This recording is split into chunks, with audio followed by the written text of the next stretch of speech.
Mais la toute première question que je voudrais poser avant qu'on rentre même dans le vif du sujet, est-ce qu'on peut réussir dans la musique forcément avec un fétiche? On ne peut pas réussir dans la musique avec son simple talent. Est-ce qu'on peut, avec son simple talent? Oui, oui. D'accord. Est-ce qu'on peut réussir dans la musique avec la prière d'un prophète avant même de se lancer? Je suis un musicien, j'ai fini de concevoir mon album, je viens vous voir, prophète Dolski, priez sur moi pour que je puisse sortir mon œuvre. Est-ce que c'est possible de réussir avec ça? Si, ma première réponse répond à la deuxième. Il n'y a pas, vous ne pourrez pas, parce que vous êtes aussi des investigateurs en tant que journaliste, vous ne me donnerez pas de nom d'une personne qui a réussi sans susceptibilité de spiritualité. Donc, on ne peut pas réussir avec son talent. Je dis ça de façon catégorique. Même dans il faut la prière d'un prophète ou d'un marabout. Alors, et même dans la vidéo, vous l'avez dit, même si vous ne savez pas chanter, vous allez réussir. Maintenant, où est la place du travail?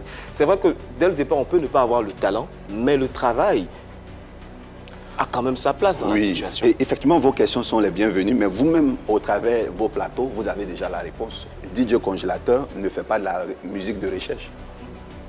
Comment il s'appelle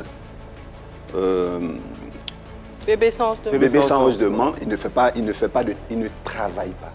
Il ne me dit pas qu'il travaille, mais il a un succès.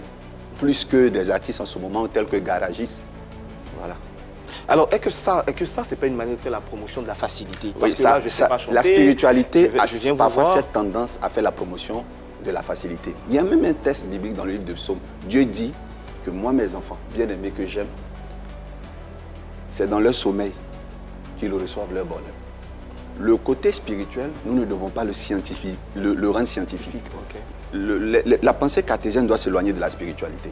Quand vous regardez Mamadou Gassama, qui arrive en France sans papier, qui monte un immeuble, qui sauve quelqu'un, vous ne savez pas ce qui s'est passé au Sénégal, les dernières bénédictions de sa mère.